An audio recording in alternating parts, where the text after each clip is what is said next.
Le patron a offert une robe à sa femme de ménage et a exigé qu'elle l'accompagne à la fête de luxe. Mais quand elle est arrivée, tout le monde s'est tu. Claire Martin, 32 ans, entame chaque matin dans un silence méticuleux, un rituel de gestes précis et de pas mesurés. Elle travaille depuis près de 6 ans comme femme de ménage au sein du cabinet d'architecture Duvivier & Associés, l'un des plus prestigieux de Paris. Situé dans un immeuble haussmannien du 8e arrondissement, le bureau respire la réussite. Parquets cirés, verrières industrielles, murs ornés de plans techniques et de maquettes imposantes. Claire y entre toujours avant l'aube, quand seul le bourdonnement lointain de la ville et la lumière crue des néons l'accompagnent. Elle commence par le hall, puis progresse vers les bureaux. Elle connaît les habitudes de chacun sans jamais les avoir vraiment rencontrés. Monsieur Leblanc laisse toujours une tasse de café à moitié pleine près de son clavier. Madame Roussel oublie régulièrement ses écharpes sur le dossier de sa chaise. Les jeunes architectes laissent des brouillons froissés qu'elle ramasse sans jamais les lire. Elle les voit arriver, élégants, sûrs d'eux, parlant fort, gesticulant avec passion devant leurs écrans ou dans les salles de réunion vitrées. Claire, elle, se faufile entre eux comme une ombre discrète. Personne ne lui parle, sauf pour lui indiquer un oubli ou un changement d'horaire. Les bonjours sont rares, les merci encore plus. Mais Claire n'attend rien. Elle s'est habituée à cette invisibilité qui la protège autant qu'elle l'isole.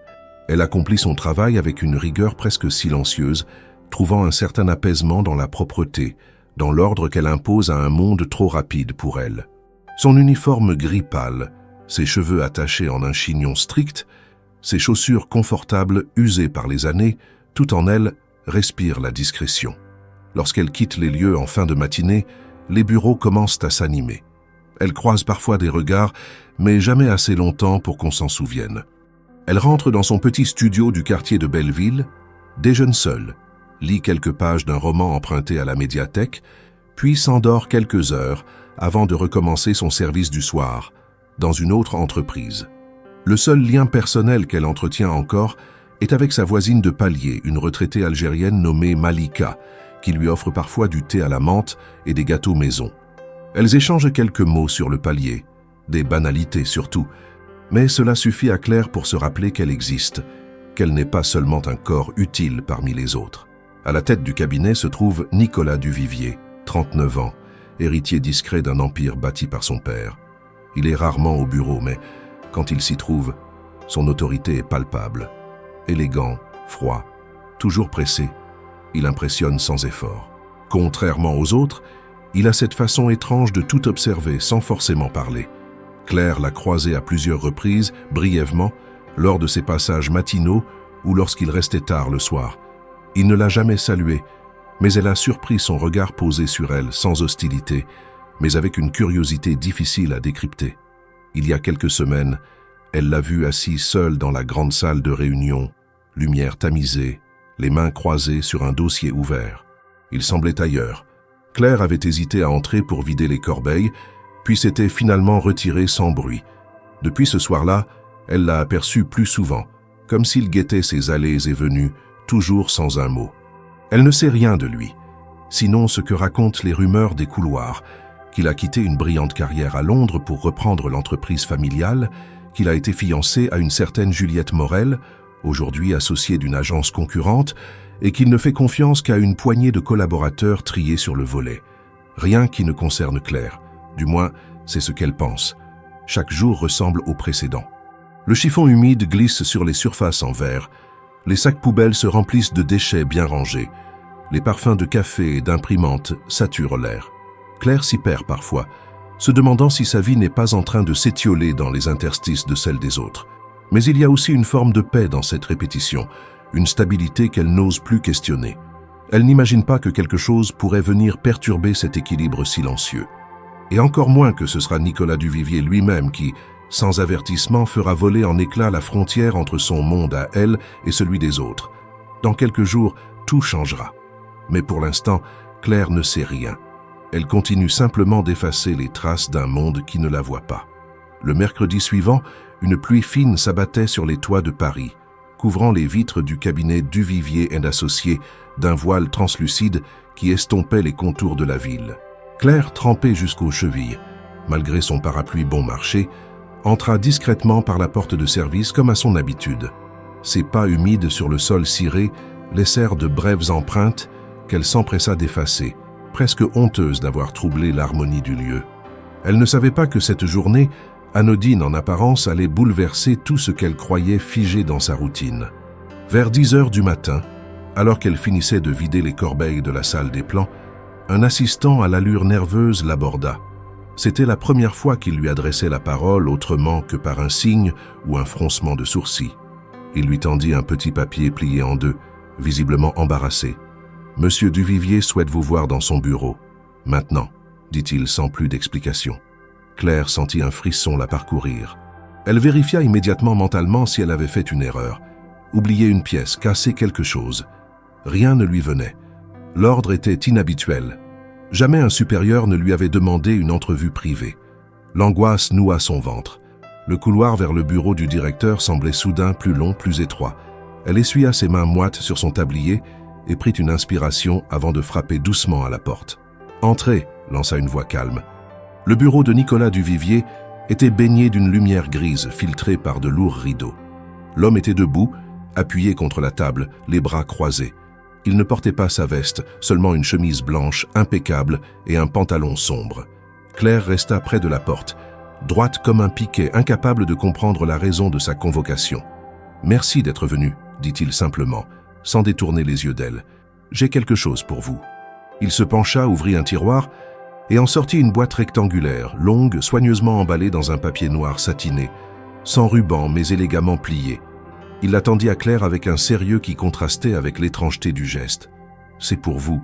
J'aimerais que vous m'accompagniez à une réception ce samedi soir. » Claire cligna plusieurs fois des yeux, certaine d'avoir mal compris. « Pardon. Une réception ?» balbutia-t-elle, presque inaudible. « Oui. Une fête d'entreprise, une sorte de gala annuel. J'y vais chaque année. Cette fois, je ne souhaite pas y aller seul. Je vous demande de m'y accompagner. » Il ne souriait pas, ne montrait aucun signe d'amusement ou d'embarras. Tout dans sa posture et son regard transmettait une sincérité déconcertante. Claire baissa les yeux vers la boîte qu'elle n'osait pas prendre. « Je ne comprends pas, » murmura-t-elle. « Pourquoi moi ?»« Parce que j'en ai envie, » répondit-il simplement. « Ouvrez la boîte à la maison. C'est un vêtement qui, je pense, vous ira parfaitement. Je vous demanderai juste d'être prête pour 19 heures. Je viendrai vous chercher. » Il s'éloigna alors, contourna le bureau et s'assit devant son ordinateur, comme si l'entretien était terminé. Claire resta figée une seconde, puis, à demi paralysée, saisit la boîte et quitta la pièce, le cœur battant à tout rompre. Dans le couloir, elle sentait les regards des autres employés peser sur elle, bien qu'aucun ne lui adressât la parole. Elle avait été vue entrant dans le bureau du patron, avec un paquet entre les mains, et elle n'était pas censée exister à ce niveau. De retour chez elle, le soir venu, Claire posa la boîte sur la table de sa petite cuisine. Elle hésita un long moment avant de l'ouvrir. Ses mains tremblaient, autant de crainte que de trouble. Quand elle déplia enfin le papier noir, elle découvrit une robe, bleu nuit, longue, en tissu fluide, avec des finitions d'une précision absolue. Le genre de vêtement qu'elle n'avait vu que dans les vitrines de la rue Saint-Honoré ou sur des couvertures de magazines. Il n'y avait pas d'étiquette de prix, mais elle savait instinctivement que cela coûtait plus qu'un mois entier de son salaire. Elle ne comprenait pas ce geste. Était-ce une erreur? Une plaisanterie cruelle? Un test? Elle inspecta chaque couture comme pour y trouver un indice de l'intention cachée. Rien. Tout était parfait. Beaucoup trop parfait. Elle reposa la robe dans sa boîte, s'assit sur son lit et resta là longtemps, dans le silence de son appartement, à écouter le bruit de la pluie contre les carreaux. Les jours suivants furent marqués par une tension étrange. Dans les bureaux, les conversations semblaient s'arrêter à son passage. Certains murmuraient, d'autres l'observaient avec curiosité. Claire sentait la pression monter sans savoir comment y répondre. Elle évitait les regards, accélérait son travail, espérant presque que Nicolas change d'avis. Mais il ne fit rien. Il ne la convoqua pas de nouveau. Il ne parla à personne. Il se contentait de continuer sa routine, imperturbable. Elle finit par se demander si ce n'était pas elle qui délirait. Peut-être avait-elle rêvé cette scène. Peut-être avait-elle interprété un geste sans importance comme un signe. Pourtant, la robe était bien là, suspendue désormais derrière la porte de sa chambre, comme une présence étrangère et majestueuse qu'elle n'osait toucher. Le samedi approchait, inévitable. Claire se débattait intérieurement. Devait-elle y aller? Était-elle en train de faire une erreur monumentale? Mais comment refuser un ordre direct de son employeur? Et si c'était un piège? Une mascarade montée pour se moquer d'elle? L'angoisse montait à mesure que le jour avançait. Elle consulta son reflet dans le miroir à plusieurs reprises, essayant d'imaginer à quoi elle ressemblerait dans cette robe. Chaque fois, elle détournait les yeux, incapable de s'y projeter. Mais quelque chose d'autre, plus profond, résistait à la peur. Un éclat de fierté peut-être, ou de curiosité.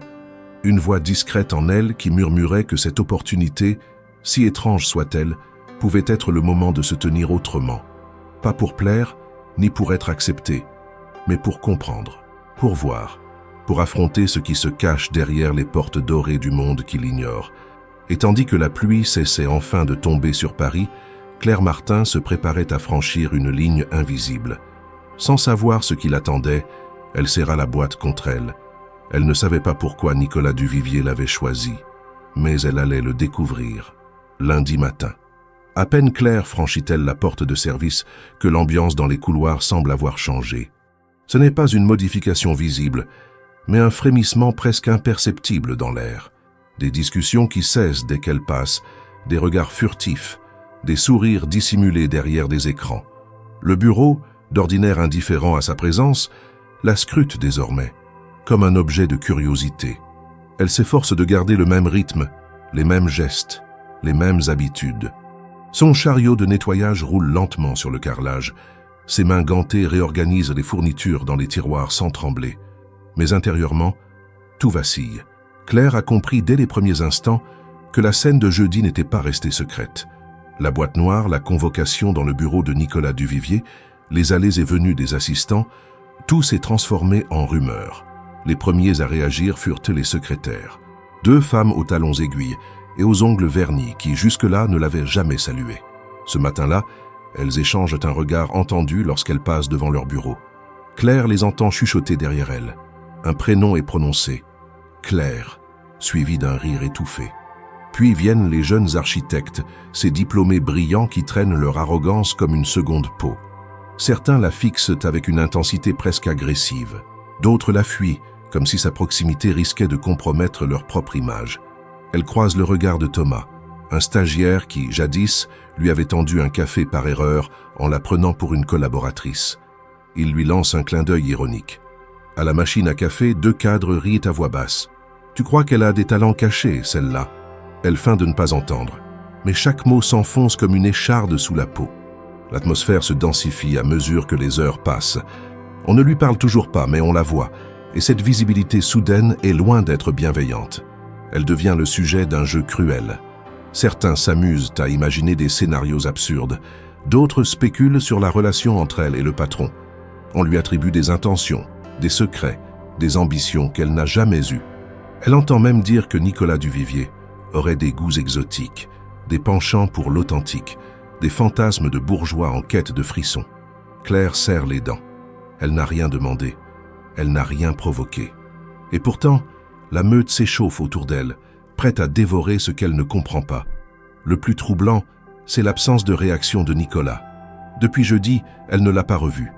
Pas un mot, pas un regard. Il ne fait rien pour calmer les rumeurs.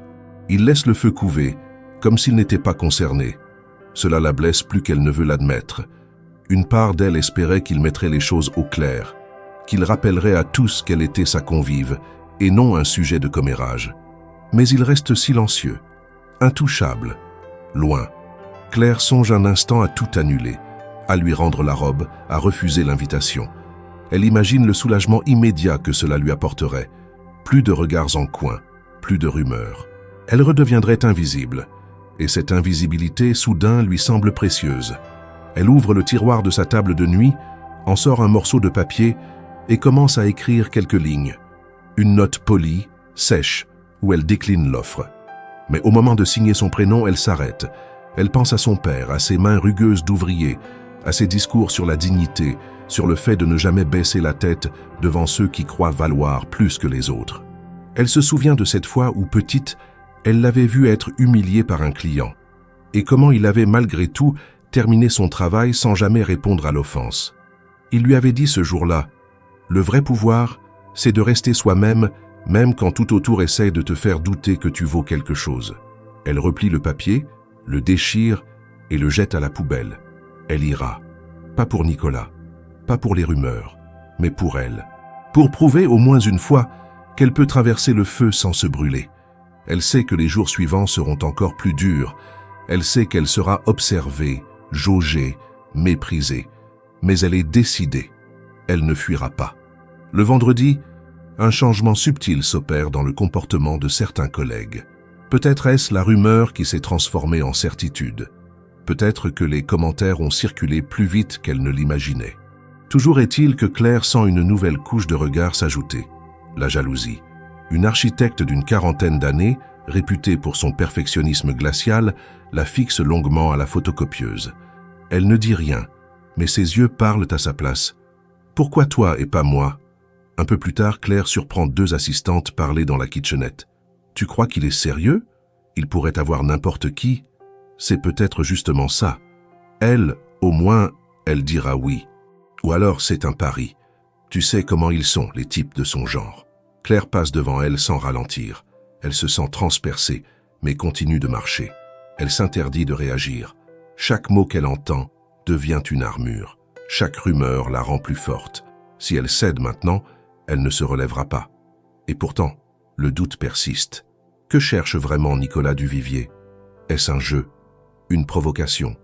Ou voit-il réellement en elle quelque chose que les autres ne peuvent pas voir?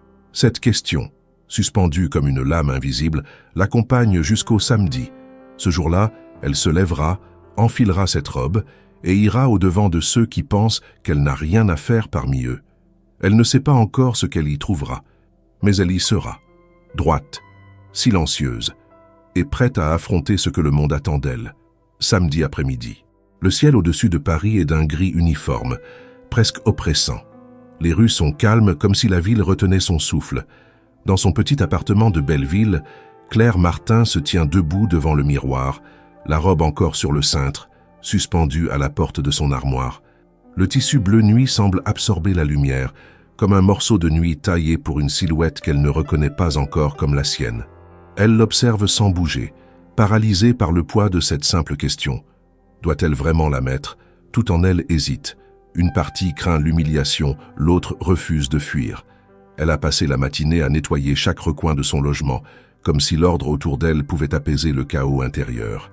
À chaque coup de chiffon, elle repensait aux visages croisés durant la semaine, aux rires étouffés, aux sous-entendus. Chaque mot entendu, chaque regard échangé avait laissé une empreinte, un doute, une brûlure. Pourtant, malgré tout, elle est là, encore debout, encore incertaine, mais présente. Elle finit par décrocher la robe et la pose sur son lit. Elle la touche du bout des doigts. Le tissu est soyeux, léger, presque irréel. Rien dans sa garde-robe ne s'en approche. Elle n'a jamais rien porté d'aussi précieux. Elle retire lentement son pull, ses jeans, son vieux soutien-gorge fatigué. Elle se regarde dans la glace en sous-vêtements. Les marques de son quotidien sont visibles. Les cernes, les épaules légèrement voûtées, les mains abîmées. Puis elle enfile la robe, d'abord avec maladresse, comme si elle trahissait quelque chose en la portant. Ensuite avec précaution, jusqu'à ce que le tissu épouse parfaitement son corps. Lorsqu'elle se voit enfin dans le miroir, elle a un mouvement de recul. Ce qu'elle voit ne lui ressemble pas. La coupe de la robe allonge sa silhouette, affine ses épaules, souligne la courbe discrète de sa taille. Elle paraît plus grande, plus droite, presque autre. Mais ce n'est pas le reflet qui la trouble, c'est la dissonance entre cette image et l'idée qu'elle se fait d'elle-même. Claire Martin, la femme invisible, silencieuse, nettoyant les traces des autres, n'a jamais eu l'espace pour penser qu'elle pourrait aussi être belle. Elle avance lentement vers le miroir, observe son visage, ses cheveux relevés en un chignon qu'elle a refait 3 fois, ses lèvres sans rouge, ses yeux sans maquillage. Elle se demande si elle devrait se maquiller, ajouter quelque chose pour compléter l'apparence. Elle ouvre une trousse ancienne, retrouve un rouge à lèvres offert par Malika il y a des années. Elle l'applique doucement. Le résultat la surprend. Ce petit geste, ce détail, lui donne un air plus assuré, moins timide. Mais l'assurance est fragile. Le miroir, en renvoyant cette image transformée, lui rappelle aussi qu'elle va quitter le territoire connu. Elle va entrer dans un espace où elle ne sera pas à sa place. Elle imagine les regards, les commentaires, les sourires moqueurs. Elle pense à Juliette Morel, dont on parle encore comme d'une référence de beauté et de raffinement. Elle pense à tous ceux qui la verront arriver au bras de Nicolas Duvivier et qui chercheront immédiatement à la réduire à ce qu'elle était, la femme de ménage. Une intrusion dans un monde qui se veut fermé, codifié, réservé. Claire hésite. Elle fait quelques pas dans la pièce, sent le tissu glisser contre sa peau, écoute le silence autour d'elle. Elle regarde l'heure. Il est bientôt 18 heures. Nicolas ne tardera pas. Elle pourrait encore changer d'avis. Retirer la robe, remettre ses vêtements habituels, s'excuser, dire qu'elle est malade. Personne ne l'obligerait à y aller. Elle pourrait rester là, au chaud, dans son monde simple, loin des projecteurs cruels. Mais quelque chose en elle refuse de céder. Une voix, enfouie depuis longtemps, qui se fait entendre maintenant. Ce n'est pas la voix de la revanche, ni celle de l'orgueil. C'est celle du droit. Le droit de franchir une porte, même si elle n'a pas été invitée. Le droit de se montrer, même si on ne l'attend pas. Le droit d'être sans avoir à s'excuser d'exister. Elle attrape un manteau long, sobre, qu'elle garde pour les occasions rares. Elle enfile des chaussures à talons modestes, qu'elle porte à peine, mais qui suffisent à lui donner une autre allure. Elle prend son sac, vérifie une dernière fois son reflet, et se fige. Le doute revient, tenace. Elle s'assied au bord du lit, les mains jointes. Le silence est lourd. Elle se demande ce que pense Nicolas, pourquoi il l'a choisi, ce qu'il espère en l'emmenant là-bas. Puis elle entend une voiture se garer, le bruit discret d'un moteur haut de gamme. Elle se lève d'un bond, saisie par une brusque montée d'adrénaline. Elle ne veut pas qu'il monte. Elle ne veut pas qu'il voie son appartement, son monde, sa réalité. Elle descend les escaliers 4 à 4, retient sa respiration et ouvre la porte d'entrée de l'immeuble. Nicolas est là, appuyé contre une berline noire, les mains dans les poches, vêtu d'un costume sobre, élégant, sans excès. Lorsqu'il la voit, il ne dit rien. Il l'observe. Son regard ne porte ni surprise, ni jugement. Seulement une reconnaissance muette.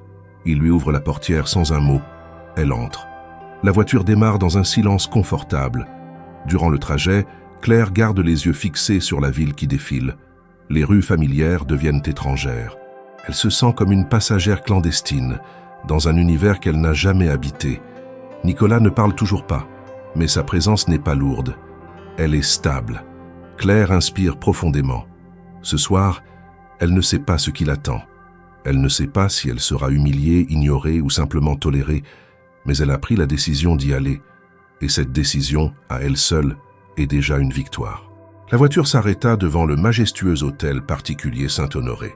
Bâtiment historique, niché dans une rue discrète, mais renommé du 8e arrondissement. Un portier en livrée s'avança immédiatement pour ouvrir la portière. Claire sentit son cœur battre contre sa poitrine comme un tambour.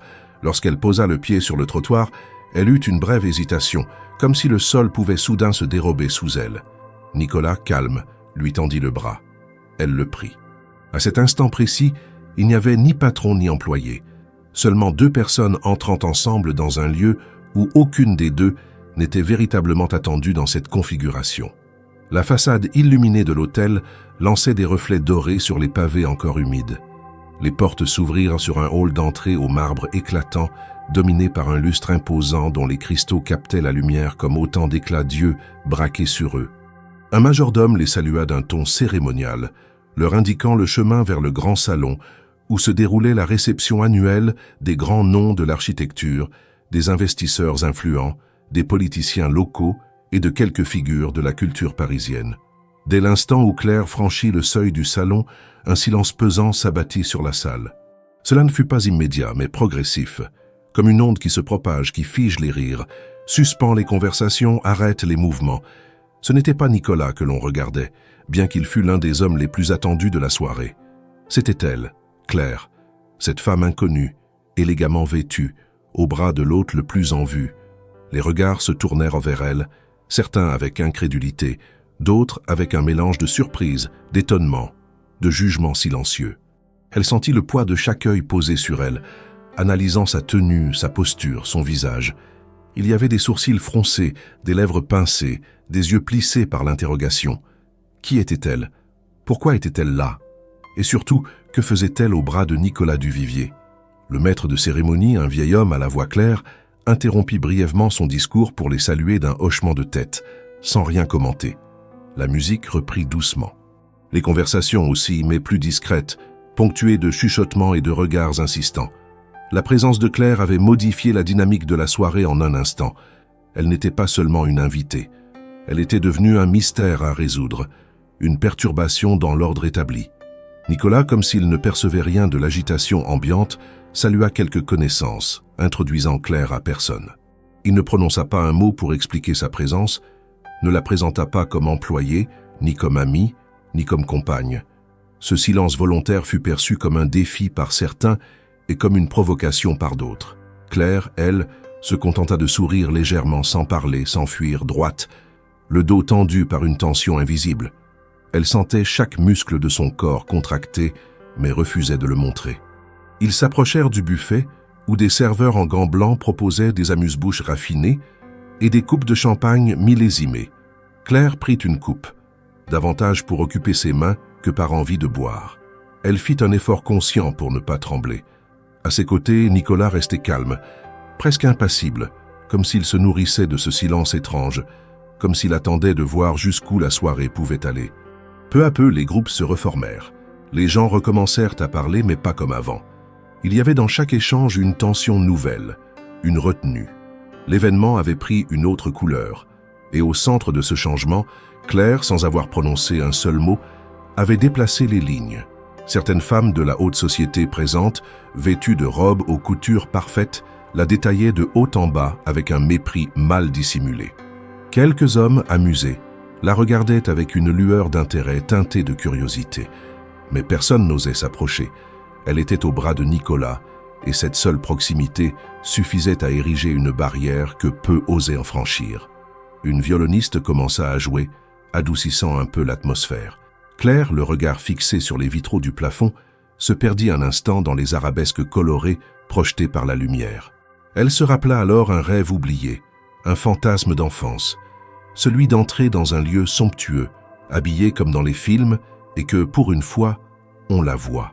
Ce rêve-là, elle était en train de le vivre, mais il ne ressemblait en rien à ce qu'elle avait imaginé. Il était plus tranchant, plus tendu, plus réel. À un moment, un serveur se pencha vers elle et lui murmura discrètement qu'un salon plus calme était disponible si elle souhaitait s'éloigner. Elle comprit que ce n'était pas un geste de courtoisie, mais une invitation à se faire invisible à nouveau. Elle répondit poliment qu'elle préférait rester. Nicolas, qui avait entendu, tourna légèrement la tête vers elle, comme pour confirmer sa décision. Il n'ajouta rien. Vers 21h, une figure familière fit son entrée. Juliette Morel, ancienne fiancée de Nicolas, aujourd'hui associée d'une agence rivale, femme connue pour son esprit mordant et son élégance tranchante. Dès qu'elle vit Claire, son sourire se crispa. Elle s'avança lentement vers eux, saluant quelques connaissances au passage, créant une tension palpable sur son passage. Lorsqu'elle arriva à leur hauteur, elle posa sa main sur le bras de Nicolas. « Toujours aussi imprévisible », murmura-t-elle, en regardant Claire comme si elle était une œuvre d'art, inachevée. Claire soutint son regard sans broncher. Juliette esquissa un sourire qui n'atteignait pas ses yeux. « Enchantée, je ne crois pas que nous ayons été présentés », dit-elle d'un ton doux mais tranchant. Avant que Claire puisse répondre, Nicolas coupa court. « Claire est mon invitée. Je te prierai de respecter cela. » Juliette recula d'un demi-pas, surprise par la fermeté de son ton. Elle lança un dernier regard à Claire, puis s'éloigna sans un mot. Ce moment, bref mais intense, marqua un tournant. Pour la première fois, quelqu'un avait parlé pour elle, publiquement, fermement. Et cela changea tout. Claire se tint droite. Elle ne se fondrait pas dans la masse. Elle ne s'éclipserait pas discrètement. Elle était là. Et désormais, tout le monde le savait. La réception battait son plein, mais Claire se sentait comme en apnée. Autour d'elle, les éclats de rire résonnaient dans un rythme désaccordé. Les conversations se croisaient dans un ballet d'apparence. L'atmosphère semblait se refermer sur elle à mesure que la soirée avançait. Les verres se vidaient, les sourires se faisaient plus larges, mais derrière chaque geste poli, elle percevait la mécanique sociale qui animait ce genre d'événement. On se saluait, on se jaugeait, on se comparait, toujours avec cette distance feutrée, presque cruelle, typique de ceux qui n'ont jamais eu à se battre pour mériter une place dans la pièce. Claire, elle, n'avait pas l'assurance des habitués. Chaque mot échangé avec un inconnu était un exercice d'équilibre. Chaque sourire un acte de résistance. Nicolas, qui ne l'avait pas quitté depuis leur arrivée, semblait alterner entre protection et retrait. Il n'intervenait que lorsque les regards devenaient trop insistants ou que certaines présences s'approchaient avec un peu trop d'insistance. Il n'expliquait rien, mais par son attitude, il imposait un périmètre autour d'elle, une zone de silence, à la fois rassurante et pesante. C'est au détour d'un des salons annexes, un peu à l'écart de l'agitation centrale, que Claire la vit. Assise seule, une flûte de champagne à la main, Juliette Morel l'observait depuis un fauteuil en velours vert. Son regard était fixe, chargé d'une curiosité glacée. Claire n'avait aucune envie de l'approcher, mais elle savait que la rencontre était inévitable. Comme attirée par une force inéluctable, elle s'approcha, doucement, chaque pas résonnant sur le parquet ciré. « Vous vous êtes perdu ?» lança Juliette d'une voix douce, presque chantante, sans se lever. Claire ne répondit pas tout de suite. Elle se contenta de s'arrêter à une distance raisonnable, suffisamment proche pour entendre, mais trop loin pour tomber dans un piège. « Non », répondit-elle calmement. « Je cherchais juste un peu de calme. » Juliette sourit. Un sourire qui n'était pas chaleureux, mais parfaitement maîtrisé. C'est vrai que la tension peut être étouffante, surtout quand on n'a pas l'habitude d'être au centre de la pièce.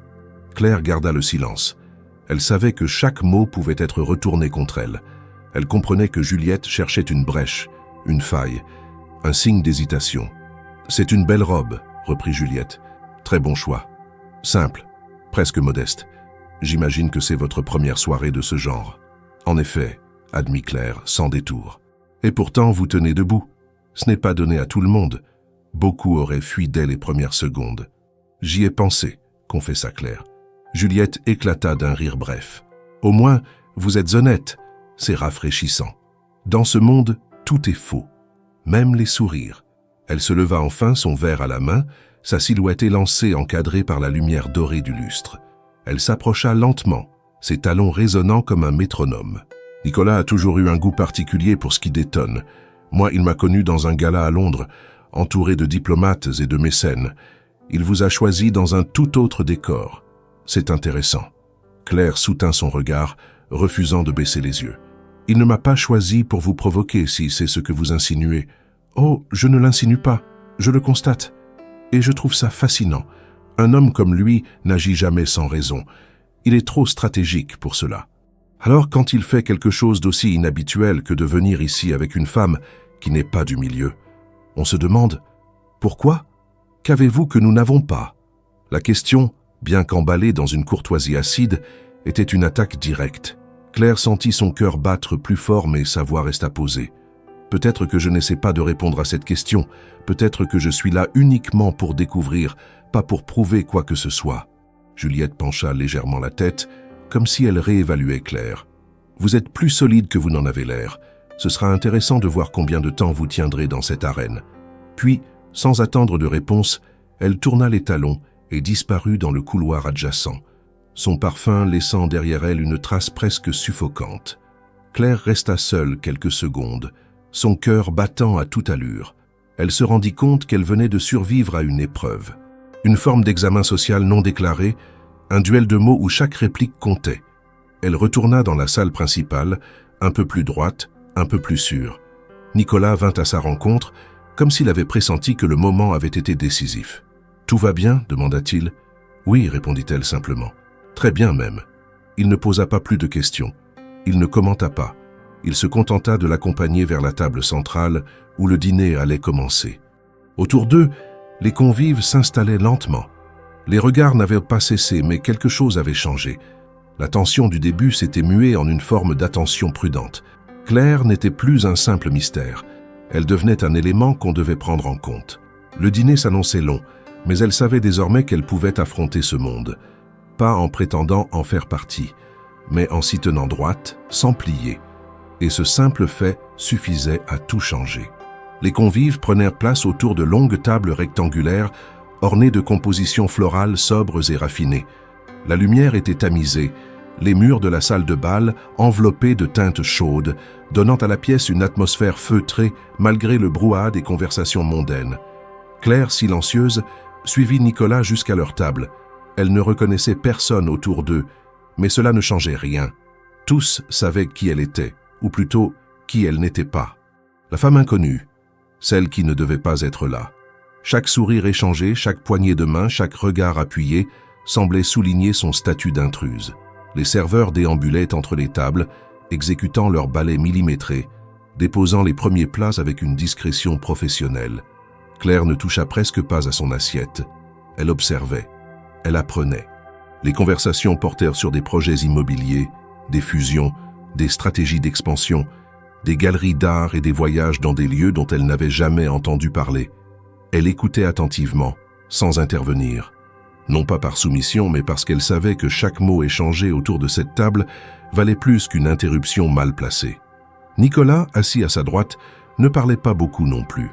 Il écoutait, intervenait avec précision, posait parfois une main brève sur le dossier de la chaise de Claire, comme pour signifier qu'elle faisait partie de son territoire. Ce geste, bien que discret, ne passa pas inaperçu.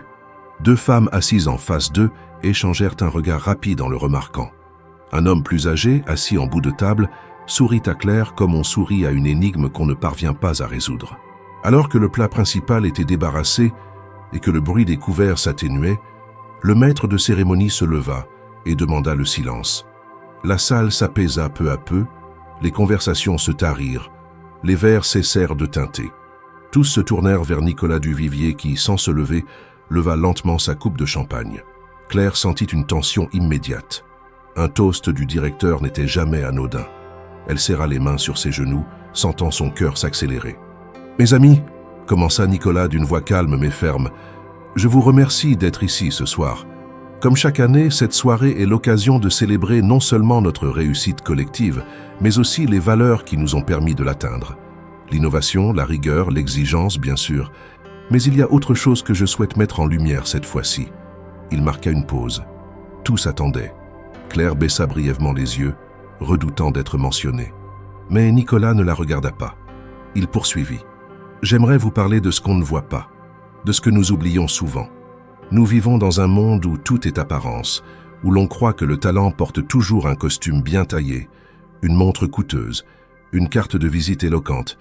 Mais parfois, le véritable mérite se cache dans les silences, dans l'invisible, dans la persévérance tranquille de ceux qu'on ne remarque pas. » Des regards commencèrent à s'échanger autour de la salle. Nicolas ne haussait pas le ton, mais chaque mot semblait tomber avec un poids précis, irréfutable. Nous sommes nombreux à ne plus voir ce qui nous entoure vraiment, à oublier qu'un édifice ne tient pas par la beauté de sa façade, mais par la solidité de ses fondations. Et ces fondations, ce sont souvent ceux que nous ne regardons jamais.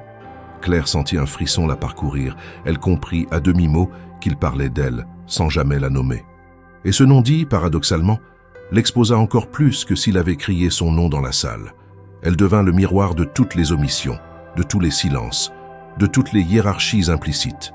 Elle n'était plus seulement une femme inconnue, elle était devenue symbole.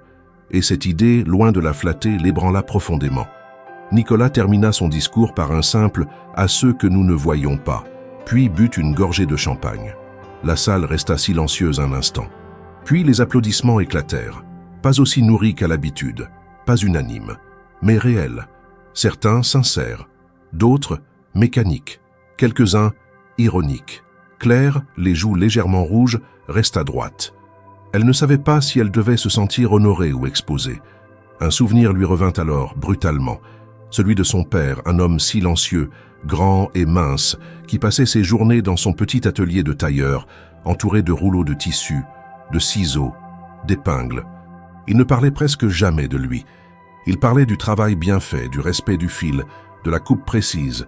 Elle se souvenait de ses mains, noueuses mais sûres, et de son regard fatigué quand, à la fin d'une journée, il constatait que les clients les plus riches ne le regardaient même pas dans les yeux. Elle se souvint d'une scène en particulier. Un homme avait critiqué son père pour un détail minime sur un costume. Il l'avait humilié devant elle. Son père n'avait pas répondu. Il avait seulement hoché la tête, corrigé l'erreur et terminé le travail avec une concentration redoublée.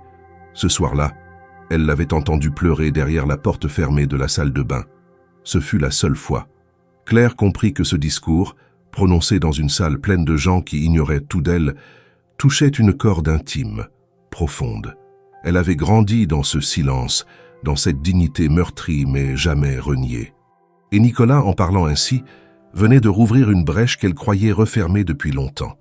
À la fin du repas, plusieurs personnes vinrent brièvement lui parler.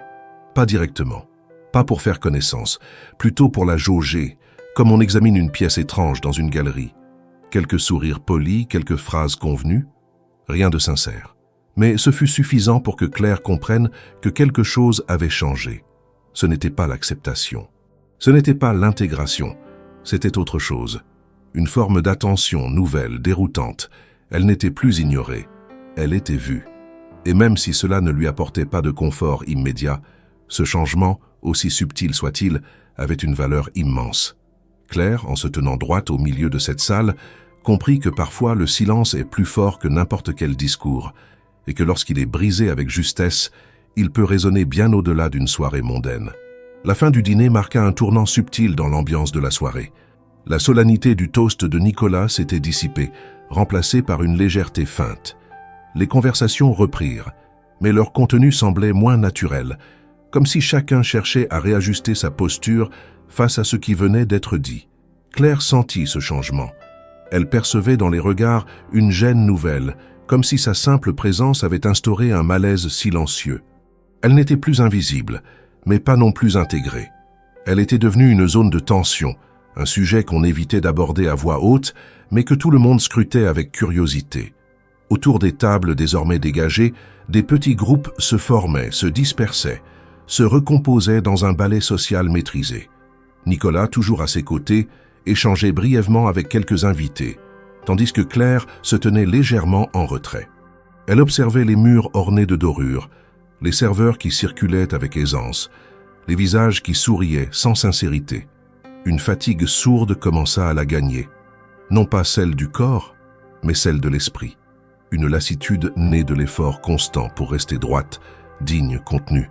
Elle demanda discrètement à Nicolas si elle pouvait s'éloigner un instant. Il acquiesça d'un simple signe de tête. Elle quitta la salle principale et se dirigea vers le vestibule, espérant y trouver un peu d'air, un peu de répit. Le couloir, long et silencieux, la mena à une porte-fenêtre, donnant sur une terrasse extérieure. Elle l'ouvrit doucement et s'y glissa. La nuit était fraîche, l'air légèrement humide. Un jardin élégant s'étendait devant elle, éclairé par des lanternes discrètes plantées le long des allées de gravier. Claire avança lentement, savourant l'isolement. Elle retira ses talons et les tint à la main. Ses pieds la brûlaient, ses épaules étaient raides, son souffle court. Elle s'assit sur un banc de pierre au bord d'une petite fontaine. Le bruit de l'eau la calma légèrement. Elle ferma les yeux, cherchant à rassembler ses pensées, à évacuer la pression. Mais le répit fut bref. Des voix parvinrent à ses oreilles. D'abord floues, indistinctes, puis plus claires. Deux hommes en costume fumaient à quelques mètres d'elle, visiblement sans avoir remarqué sa présence. Le ton de leur échange était léger, moqueur. « Tu l'as vu? La femme du patron? C'est pas une blague, ça. J'ai cru à une mise en scène, une expérience sociale ou quelque chose du genre. Il veut nous faire une leçon, peut-être. Ou alors il a juste craqué. Ça arrive, tu sais. La solitude, le pouvoir, et une femme de ménage docile. Tout est là. » Un rire étouffé suivit. Claire, figée, sentit son estomac se tordre. Les mots s'étaient glissés en elle comme des éclats de verre. Elle ne bougea pas, espérant rester invisible. Mais l'effet était fait. Elle avait entendu. Et cette fois, elle n'avait plus la force d'ignorer. Elle se leva lentement, remit ses chaussures et repartit vers l'intérieur sans se faire remarquer. Les murs, les dorures, les chandeliers lui parurent soudainement étouffants. Le monde dans lequel elle avait tenté de s'introduire se refermait sur elle, avec une froideur implacable. Elle marcha droit vers le vestiaire, demanda son manteau. Le personnel, surpris, hésita un instant avant d'obtempérer. Lorsqu'elle enfilait son manteau, elle sentit une main se poser sur son bras. Elle se retourna. Nicolas se tenait là, visiblement inquiet. « Claire, qu'est-ce que tu fais ? » « Je rentre chez moi, » répondit-elle d'une voix calme mais ferme. « Attends, qu'est-ce qui s'est passé ? » « Rien que je ne pouvais pas prévoir. Rien que vous ne pouviez pas anticiper, vous non plus. Elle fit un pas pour partir, mais il la retint doucement. « S'il te plaît, reste. Juste un moment. » Pourquoi? Pour qu'on me regarde encore comme un phénomène, pour que je serve encore de parabole silencieuse. Non, pour que tu comprennes que ce n'est pas toi le problème. Ce sont eux, ce système, cette façon de juger sans savoir. Et vous? Vous saviez ce qu'ils diraient. Vous m'avez mise là, au milieu d'eux, sans préparation, sans protection, comme une évidence. Mais moi, je ne suis pas de votre monde, et vous le savez. Un silence lourd suivit. Nicolas, les yeux dans les siens, semblait chercher ses mots. Je ne t'ai jamais vu comme une pièce d'un spectacle. Je t'ai vu comme une vérité qu'ils ne veulent pas affronter. Tu es réel, intègre, et ça les dérange. Mais ce n'est pas une raison pour partir. Peut-être que si. Peut-être que c'est exactement la raison. Elle se dégagea doucement et ouvrit la porte. Avant de sortir, elle se retourna une dernière fois. Merci pour la robe. Elle est magnifique. Mais elle ne suffit pas à faire de moi une autre personne. Elle ne masque pas ce que je suis. Et ce que je suis ce soir, ce n'est pas une invitée. C'est une erreur de casting. Bonne fin de soirée, monsieur Duvivier. Elle franchit la porte, descendit les marches de l'hôtel et s'engouffra dans la première rame de taxi disponible. Une fois à l'intérieur, elle ôta ses chaussures à nouveau, s'assit en silence, les mains croisées sur ses genoux. La voiture s'éloigna lentement, emportant avec elle non seulement Claire, mais aussi tout ce qu'elle avait tenté de contenir durant cette soirée. Elle ne pleura pas, elle ne cria pas. Mais en elle, quelque chose venait de se rompre. Ce n'était pas une défaite. Ce n'était pas non plus une fuite. C'était une prise de conscience, celle des limites du courage quand il est seul face au mépris, celle de la solitude des justes dans un monde de façade. Claire rentrait chez elle, plus seule qu'en arrivant, mais étrangement plus entière aussi. Le dimanche matin s'annonçait calme, sans le tumulte des horaires à respecter, sans l'urgence du nettoyage, ni les regards froids des couloirs qu'elle connaissait par cœur. Pourtant, Claire ne parvenait pas à reposer son esprit. Les images de la soirée de la veille tournaient en boucle dans son esprit comme un vieux film impossible à éteindre. Elle se revoyait descendre les escaliers de l'hôtel, le dos droit, le cœur serré, tentant de conserver une dignité que les mots entendus avaient tout pourtant si brutalement fissurée. La robe, désormais suspendue dans son petit placard, semblait la fixer comme un témoin silencieux de sa naïveté. Et pourtant, elle ne la détestait pas.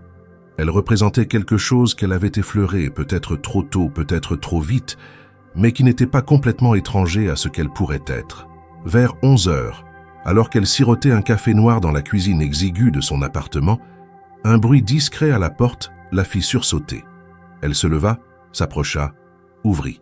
Nicolas Duvivier se tenait là, vêtu simplement, sans costume ni cravate, les traits fatigués. Il ne parlait pas comme s'il savait que les mots inutiles auraient l'effet contraire. Claire, sans un mot, s'écarta pour le laisser entrer. Il s'assit sur la chaise en face d'elle. Le silence dura plusieurs secondes. « Tu es parti trop tôt », dit-il enfin, d'un ton bas, presque hésitant. Claire croisa les bras, s'appuya contre le comptoir. « Non, je suis parti exactement au bon moment. Tu as entendu ce qu'ils ont dit. Je le sais. Oui. Et vous aussi, vous auriez pu l'imaginer. » Nicolas hocha lentement la tête. « Je l'ai imaginé, mais pas comme ça. Pas avec autant de cruauté. Et surtout, je n'ai pas pensé à ce que ça te coûterait. C'est là que j'ai failli. » Il marqua une pause, le regard fixé sur la tasse vide devant lui. Claire attendait. Pas pour qu'il s'excuse, mais pour comprendre. Pourquoi elle? Pourquoi ce choix? Pourquoi cette exposition brutale? « Je vais te dire quelque chose que je n'ai jamais raconté, » dit-il soudainement. Mon père était portier dans un immeuble de luxe du 16e arrondissement. Il avait une petite loge sombre, avec un vieux chauffage qui fonctionnait à peine l'hiver. Chaque matin, il ouvrait la grille, saluait les résidents avec une discrétion presque servile. Certains ne répondaient même pas. D'autres lui lancèrent leurs clés comme on jette une pièce à un mendiant. Il leva enfin les yeux vers elle. « Moi, j'ai grandi là. J'ai vu ça. J'ai vu mon père s'effacer pour que ses gens brillent. Et j'ai vu ce que ça lui coûtait. L'humiliation rentrait. La fierté qu'il enterrait chaque jour pour que je puisse, moi, aller plus loin que lui. Il n'a jamais élevé la voix. Mais il m'a appris une chose. Ne jamais oublier d'où on vient. » Claire, immobile, écoutait sans l'interrompre. « Quand je t'ai vu la première fois, je n'ai pas vu une femme de ménage. J'ai vu cette force silencieuse que je connaissais déjà. Une manière de se mouvoir, de regarder sans juger, de faire sans attendre de reconnaissance. J'ai vu quelque chose de plus vrai que tout ce que je côtoie chaque jour dans mon monde feutré, et j'ai eu envie de briser ce mur, de faire un geste. Pas pour te sauver. Tu n'as pas besoin d'être sauvé, mais pour leur rappeler à eux que leur confort repose sur les épaules de ceux qu'ils refusent de voir. Claire se rapprocha lentement de la table, s'assit en face de lui. Et pourquoi ne pas me le dire dès le départ? Pourquoi ne pas me préparer? Me prévenir de ce que j'allais affronter? Parce que je croyais que le geste suffirait, que le fait de t'inviter serait une déclaration en soi. Je me suis trompé.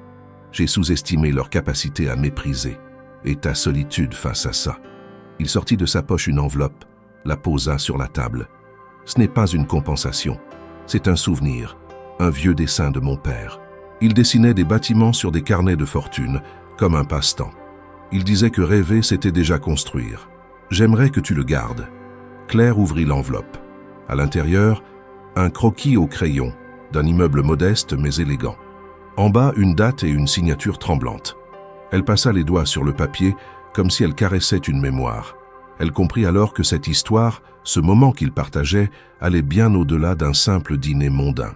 C'était un croisement de vie, de blessures anciennes, de silences transmis d'une génération à l'autre. Je ne sais pas ce que tu veux faire de tout ça, Claire. Peut-être que tu préféreras oublier. Peut-être que tu transformeras ça en quelque chose de plus fort. Ce n'est pas à moi de le décider. Mais sache que je ne te vois pas comme une erreur. Et surtout, que je ne regrette rien. Elle resta silencieuse un instant, le regard perdu dans le dessin. Ce qu'ils ont dit hier, ce n'était pas seulement à moi que ça s'adressait. C'était à toutes celles et ceux qu'ils veulent maintenir à leur place. Une place assignée, pas choisie. Mais moi, je n'ai jamais accepté cette logique. J'ai nettoyé leur bureau, pas leur mépris. J'ai lavé leur sol, pas leur suffisance. Elle leva les yeux, plus déterminée que jamais. Vous m'avez exposé, mais vous m'avez aussi révélé à moi-même. Ce que je vais faire maintenant, ce n'est pas pour répondre à leur regard. C'est pour me rappeler que je peux exister autrement. Et je vous remercie de m'avoir montré ce que je refusais de voir. Nicolas hocha lentement la tête. Il se leva, posa sa main brièvement sur son épaule, puis quitta l'appartement sans ajouter un mot. Claire, seule de nouveau, resta assise un long moment. Le croquis entre les mains, elle comprenait enfin que le silence qui l'avait accompagné toute sa vie n'était pas une absence de voix, mais une accumulation de récits jamais racontés. Ce jour-là, elle ne fit aucun ménage. Elle ne sortit pas. Elle ne chercha pas à combler le vide. Elle écrivit longuement dans un carnet oublié des pensées, des souvenirs, des intentions. Le croquis de ce portier, devenu architecte en secret, reposait à côté d'elle. Elle avait encore mal, mais elle avait aussi quelque chose qu'elle n'avait pas ressenti depuis longtemps. Un cap, une direction. Pas vers un autre monde, mais vers une autre posture dans celui-ci. Le lundi suivant s'ouvrit sur un ciel froid mais dégagé. Paris, baigné d'une lumière pâle, reprenait son rythme habituel, les trottoirs vibrants de pas pressés, les cafés réveillant leurs machines à espresso, les bureaux s'illuminant progressivement. Pour Claire, la journée avait commencé plus tôt encore. Elle était arrivée au siège de Duvivier & Associés bien avant l'agitation matinale. Les couloirs étaient encore vides, les bureaux sombres. Elle avait posé son sac dans la salle de repos et, sans hésiter, était montée au dernier étage, jusqu'à la grande salle de réunion vitrée. Là, elle s'était arrêtée devant la baie qui donnait sur la ville. Elle n'était pas venue travailler comme les autres jours. Elle n'avait ni chariot, ni uniforme. Ce matin, elle était venue affronter quelque chose de plus vaste, sa propre transformation. Elle n'avait prévenu personne, pas même Nicolas. Elle voulait voir, sentir, entendre les murs dans lesquels elle avait circulé pendant des années sans être perçue. Elle voulait les traverser cette fois avec un regard neuf, non plus celui de la soumission, mais de la possibilité. Vers 8h30, les premiers employés commencèrent à arriver. Le bruit des pas, les voix, les claviers qu'on allume, tout reprenait sa chorégraphie. Claire descendit au rez-de-chaussée, croisant quelques regards surpris. Elle ne portait pas sa tenue habituelle. Une robe sobre, grise, mais bien coupée. Ses cheveux étaient détachés. Elle avançait d'un pas calme mais résolu. Elle savait ce qu'elle allait faire, même si l'issue lui restait inconnue. À 9h, dans la salle principale où se tenait traditionnellement la réunion hebdomadaire, Claire entra sans frapper. Une trentaine de personnes étaient déjà installées. Le murmure de surprise se propagea comme une traînée de poudre. Personne ne comprenait ce qu'elle faisait là, ni pourquoi elle s'était avancée jusqu'au devant de la salle. Nicolas, lui, était déjà là. Il leva les yeux, surpris, mais ne dit rien. Il se contenta d'incliner légèrement la tête, comme pour lui laisser la parole. Claire se posta face à eux, droite, les mains jointes devant elle. Elle ne tremblait pas. Elle ne souriait pas. Sa voix, lorsqu'elle s'éleva, fut claire, posée. « Je ne vais pas prendre beaucoup de votre temps. Je sais que certains ici aimeraient sans doute que je ne sois jamais entré dans cette pièce, que je sois resté à ma place. Une place que, pendant longtemps, j'ai moi-même acceptée, celle de l'invisible. » Un silence dense emplit la pièce. Tous les yeux étaient sur elle.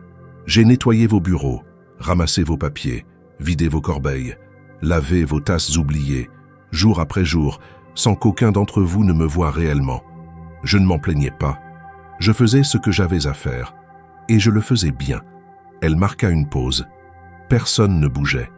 L'autre soir, j'ai été invité à une fête. J'y suis allé avec une robe que je n'aurais jamais osé porter autrement. J'y ai été vu et jugé, pas pour ce que je fais, mais pour ce que je suis, ou plutôt pour ce que vous pensiez que je ne suis pas.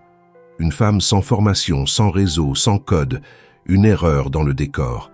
Son regard balaya la pièce, un à un. On m'a regardé avec pitié, avec moquerie, avec hostilité parfois. Et pourtant j'étais là, pas pour défier, pas pour provoquer, juste pour être, pour me tenir debout, là où personne ne m'attendait.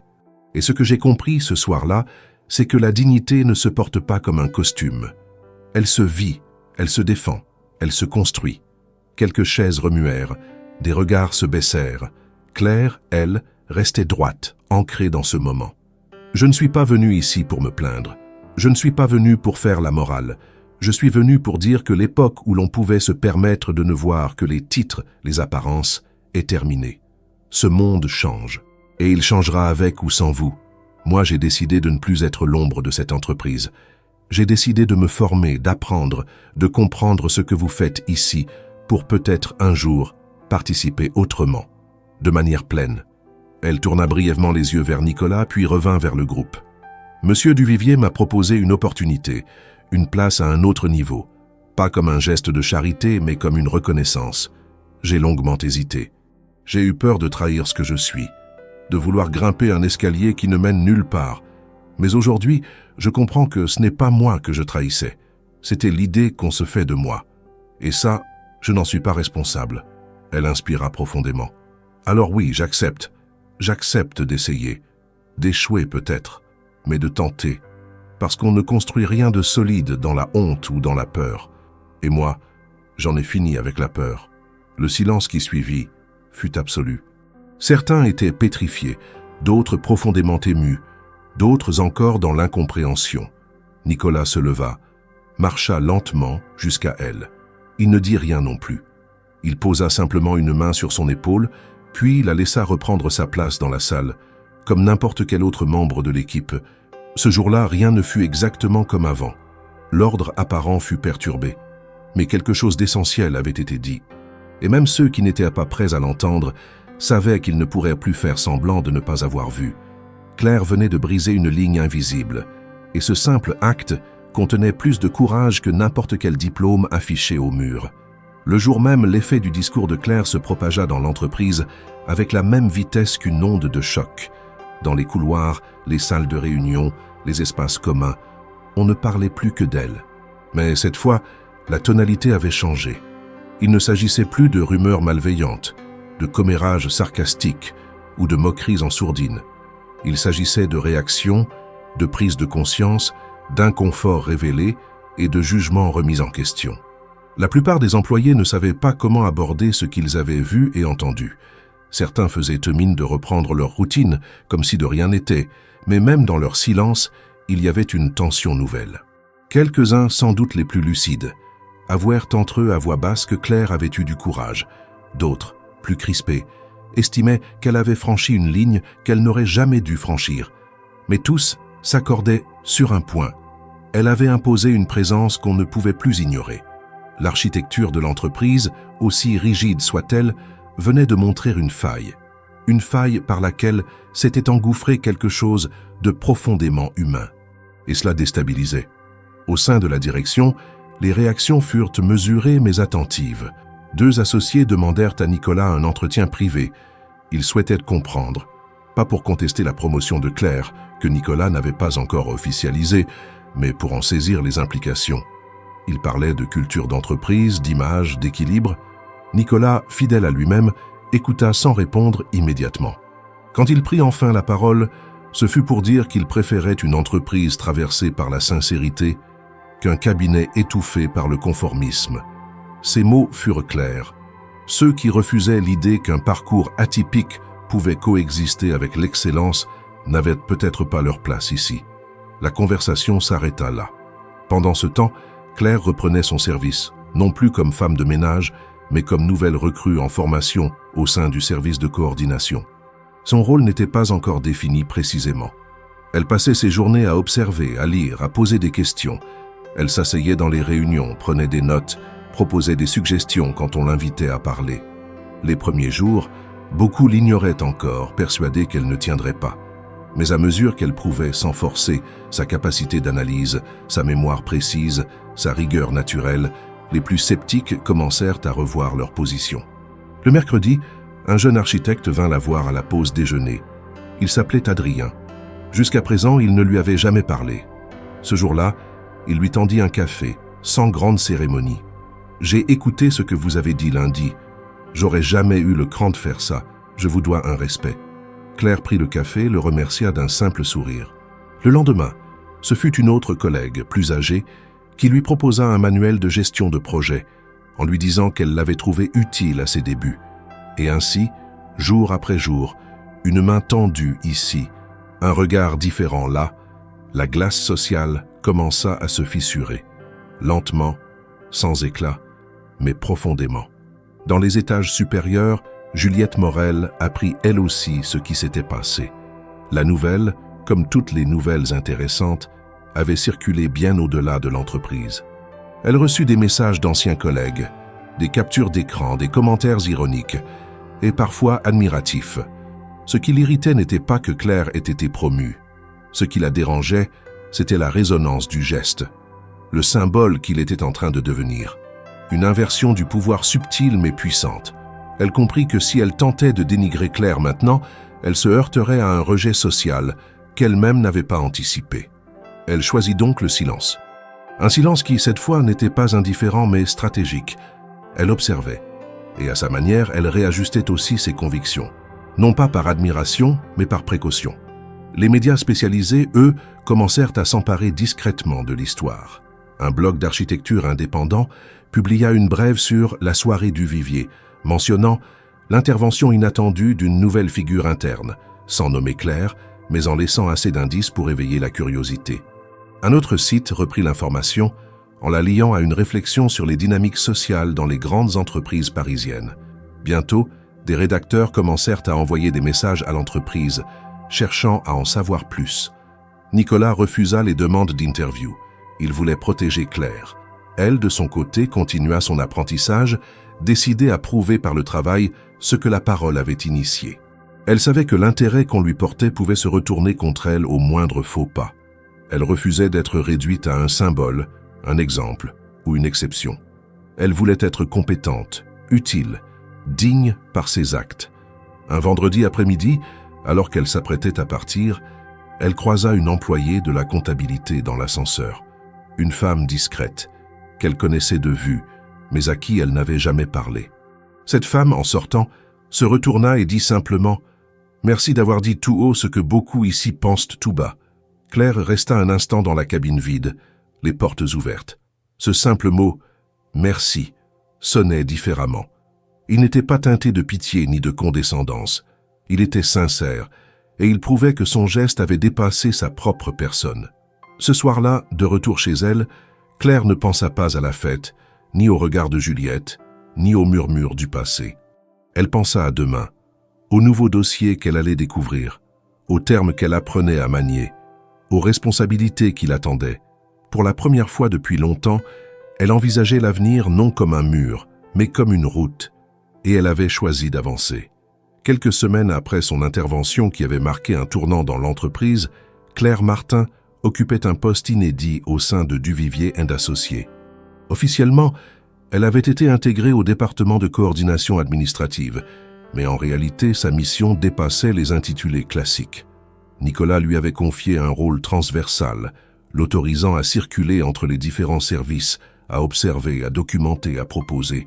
C'était à la fois un geste audacieux et un pari risqué, car beaucoup voyaient d'un mauvais œil cette ascension fulgurante, sans diplôme prestigieux ni cursus formel. Mais Claire, comme toujours, ne cherchait ni l'approbation ni la gloire. Elle travaillait, en silence mais avec une précision redoutable. Dès les premiers jours, elle comprit qu'elle ne pouvait pas se contenter de bonne volonté. Elle passa ses soirées à étudier gestion de projet, terminologie architecturale, logiciel de planification, grille budgétaire. Elle emprunta des livres, suivit des tutoriels en ligne, questionna discrètement les plus ouverts parmi ses collègues. Elle remplit des carnets entiers de notes, de schémas, de définitions. Elle réapprit à apprendre. La fatigue était intense, les nuits courtes, mais elle tenait. Elle avait connu plus dur. Le travail physique l'avait forgée. Ici, c'était une autre forme d'endurance. Un soir, Nicolas lui tendit une brochure. Il s'agissait d'un programme de formation en gestion d'entreprise, proposé en partenariat avec une école reconnue. Cours du soir, modules en ligne, projets concrets. Il avait glissé une note manuscrite. « Si tu veux aller plus loin ». Claire n'hésita pas. Elle s'inscrivit. Non pour lui faire plaisir, mais parce qu'elle savait que pour rester, pour exister vraiment dans cet univers, elle devait se doter d'outils solides. Elle n'était pas là pour être une exception charmante. Elle voulait devenir indispensable. Ses progrès furent rapides. Elle développa une capacité d'analyse fine, une sensibilité humaine dans les interactions professionnelles, qui étonna même les plus expérimentés. Là où certains ne voyaient que des chiffres, elle percevait les impacts concrets sur les équipes. Là où d'autres s'enfermèrent dans des tableaux Excel, elle posait des questions sur les conditions réelles de travail des équipes terrain. Cette approche, nouvelle, surprenait. Parfois, elle dérangeait. Mais elle apportait aussi une perspective précieuse, que certains membres de la direction commencèrent à écouter. Un jour, lors d'une réunion sur la réorganisation d'un chantier complexe à Lyon, Claire intervint pour proposer une solution de coordination entre les équipes de conception et les prestataires. Elle l'exposa avec clarté, chiffres à l'appui, en s'appuyant sur des données qu'elle avait elle-même compilées après des heures de recherche. Le silence qui suivit sa présentation fut éloquent. Un des chefs de projet sceptique au départ finit par admettre que son idée méritait d'être testée. Quelques semaines plus tard, le chantier fut stabilisé. La proposition de Claire avait permis d'économiser plusieurs milliers d'euros en pénalité de retard.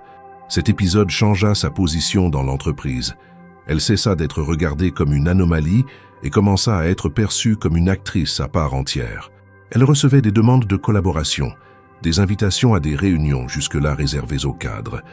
Elle avait toujours sa place dans l'open space, mais elle y tenait son rôle avec assurance. Elle n'avait pas besoin d'un bureau en verre pour exister. Son sérieux suffisait à faire de l'espace autour d'elle un lieu de respect. Malika, sa voisine de palier, l'observait avec fierté silencieuse. Les deux femmes partageaient encore leurs moments de thé, mais Claire désormais avait moins de temps. Entre le travail, les cours du soir et les devoirs à rendre, ses journées étaient pleines. Pourtant, elle ne se plaignait pas. Chaque heure investie avait du sens. Elle construisait quelque chose, pas seulement une carrière, mais une nouvelle posture dans le monde. Elle ne reniait rien de ce qu'elle avait été. Elle utilisait son passé comme fondation. Un samedi, elle reçut une lettre. Un centre d'accompagnement social où elle avait travaillé brièvement dans sa jeunesse l'invitait à venir parler à un groupe de jeunes femmes en réinsertion. La demande était claire, partager son expérience. Claire hésita. Elle ne se voyait pas en modèle. Elle n'avait jamais prétendu être un exemple, mais elle accepta, par respect, par cohérence. Ce jour-là, dans une salle modeste, face à une vingtaine de jeunes femmes au regard méfiant, elle raconta sans phare son parcours. Le nettoyage, les humiliations discrètes, le mépris subi, le découragement, la colère. Et puis l'opportunité, pas tombée du ciel, mais saisie à bras-le-corps, cultivée, entretenue. Elle insista sur l'effort, sur la constance, sur le fait de ne pas attendre la validation des autres pour avancer. À la fin, une jeune fille l'approcha timidement. « Vous pensez que c'est possible pour moi aussi ?» Claire répondit sans hésiter. « Ce n'est pas une question de rêve, C'est une question de décision et de travail. Si tu décides de ne plus rester à la place qu'on t'a assignée, alors oui, c'est possible, mais ce sera dur et ce sera long, mais possible. De retour chez elle ce soir-là, elle resta longtemps assise à sa table, son carnet de cours ouvert devant elle, mais son regard perdu ailleurs. Elle pensait à toutes ces années où elle s'était crue enfermée dans une trajectoire tracée à l'avance, à toutes les fois où elle avait accepté le silence, l'effacement, et à ce jour où pour la première fois, elle s'était autorisée à dire non à cette invisibilité. Cette porte-là, celle de l'affirmation, ne se refermerait plus jamais. Le printemps s'était installé à Paris. Les jours rallongeaient, les arbres bordant les avenues bourgeonnaient, et la lumière de fin d'après-midi baignait la ville d'un éclat doré. Dans les bureaux de Duvivier et Associés, les changements, bien que discrets, étaient désormais ancrés. Ce n'était pas une révolution visible, mais plutôt une lente évolution des comportements, des habitudes, des regards. Au cœur de cette mutation silencieuse, Claire Martin avançait avec la même régularité méthodique qu'autrefois, mais sa présence, autrefois ignorée, était désormais indéniable. Elle occupait depuis peu le poste de responsable des opérations internes, une fonction créée pour elle, à la croisée des services, chargée de fluidifier les échanges entre les départements, de coordonner les équipes, d'identifier les dysfonctionnements invisibles aux organigrammes. Le titre n'avait rien de spectaculaire, mais la portée réelle de son action était immense. Elle circulait entre les étages avec des dossiers sous le bras, prenait part aux réunions de direction et faisait des allers-retours constants entre les chantiers, les fournisseurs, les coordinateurs de projets. Elle parlait peu, mais chaque mot avait un poids précis. Elle écoutait beaucoup, et son regard toujours attentif avait remplacé les jugements par de l'analyse. La salle de réunion dans laquelle elle n'aurait jamais osé entrer quelques mois auparavant était devenue un espace où elle s'exprimait désormais avec aisance. Lorsqu'elle prenait la parole, plus personne ne s'étonnait. Les mêmes qui autrefois détournèrent les yeux dans l'ascenseur l'écoutaient maintenant, prenaient des notes, validaient ses recommandations. Ce basculement ne s'était pas fait dans l'euphorie.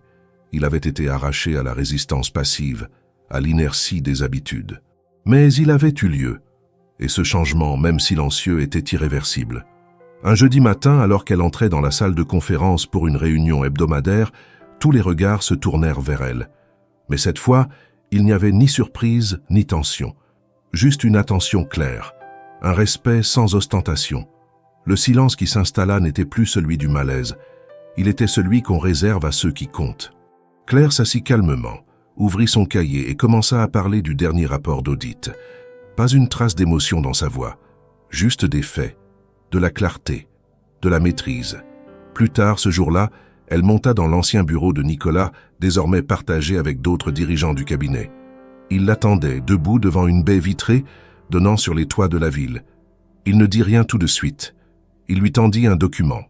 Une proposition de partenariat externe, une nouvelle mission à l'international, une chance d'élargir encore plus son champ d'action. Claire lut en silence, puis releva les yeux. « C'est une forme de test ?» demanda-t-elle. « Non, c'est une invitation », répondit-il. Elle ne répondit pas immédiatement. Elle savait qu'il ne lui proposerait rien sans raison, mais elle savait aussi que, désormais, elle avait le droit de dire non, ou de négocier. Elle n'était plus celle à qui l'on faisait des faveurs. Elle était celle avec qui on bâtissait. « Je vais y réfléchir », dit-elle simplement. « Prends ton temps, il n'y a aucune urgence. » Il la regarda longuement, comme pour mesurer le chemin parcouru, mais il n'y avait dans ses yeux ni fierté déplacée, ni condescendance. Juste un respect évident et une reconnaissance mutuelle. En quittant le bureau, Claire croisa plusieurs anciens collègues. Certains, désormais, l'accueillaient avec des sourires francs. D'autres, plus réservés, baissaient encore les yeux. Mais même dans ces gestes hésitants, il n'y avait plus de mépris, seulement de l'ajustement, l'acceptation progressive d'une nouvelle réalité. Ce soir-là, de retour chez elle, Claire décrocha la robe bleue du cintre où elle l'avait suspendue depuis la fameuse soirée. Elle la plia avec soin, la rangea dans une boîte qu'elle referma sans regret. Elle ne l'avait portée qu'une fois. Elle n'en aurait probablement jamais besoin à nouveau. Pas parce qu'elle la rejetait, mais parce qu'elle n'avait plus besoin de preuves extérieures pour affirmer sa valeur. Ce que cette robe avait représenté, elle l'avait incarné par son attitude, son travail, sa ténacité. Ce qu'elle avait vécu lors de cette nuit entre regards figés et moqueries dissimulées, n'avait pas été effacée. Mais ce n'était plus une blessure ouverte. C'était une étape intégrée, un jalon dans un parcours qu'elle n'avait jamais imaginé emprunter. Sur sa table de nuit, le croquis du père de Nicolas reposait toujours encadré. Claire l'observa un instant, puis éteignit la lumière. Dans l'obscurité, elle pensa à tout ce qu'elle n'avait pas dit, à tous les combats silencieux qu'elle avait menés, à toutes les portes qu'elle avait poussées sans fracas, mais avec détermination. Elle n'était pas devenue une autre. Elle avait simplement cessé de se cacher. Le silence de la fête, celui qui l'avait accueilli comme une barrière, s'était transformé avec le temps.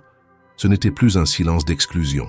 C'était celui que l'on réserve à ceux qu'on écoute, à ceux qui n'ont plus besoin d'élever la voix pour être entendus. Claire Martin, autrefois ombre parmi les ombres, était devenue une présence que nul ne pouvait ignorer, pas à cause d'un geste spectaculaire, mais grâce à une constance inébranlable. Elle n'avait plus à se justifier, plus à se faire pardonner d'être là. Elle avait prouvé sans fracas qu'on pouvait faire trembler les murs sans jamais hausser le ton.